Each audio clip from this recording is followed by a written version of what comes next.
Dutch senators کی جانب سے یہ منظوری Austria, Belgium, France, Germany, Spain جیسی بڑھتی ہوئی مسلم آبادی والی یورپی ممالک کے ایسے ہی اقدامات کے بعد سامنے آئی ہے۔ قدامت پسند قوم پرستوں نے منگل کے روز لیے جانے والے اس فیصلے کی حمایت کی ہے۔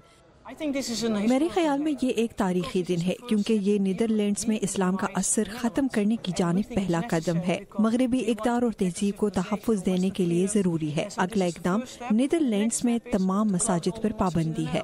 ناقدین کا کہنا ہے کہ اس پابندی سے کچھ خواتین پہلے کے مقابلے میں اور بھی زیادہ گھروں پر ٹھہرنے پر مجبور ہو سکتی ہیں۔ تو پھر وہ اسکول نہیں جا سکیں گی، تیراکی نہیں سیکھ سکیں گی وغیرہ، تو خواتین کے لیے حالات بہتر ہونے کے بجائے بدتر ہو جائیں گے۔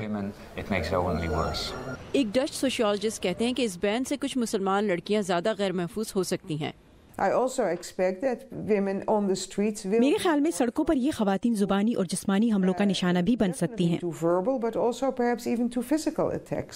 حکومت نے اس قانون کو مذہبی طور پر غیر جانبدار قرار دیا ہے کیونکہ اس میں پورا چہرہ ڈھانپنے والے اسکینگ کے ماسک اور ہیلمٹ بھی شامل ہیں۔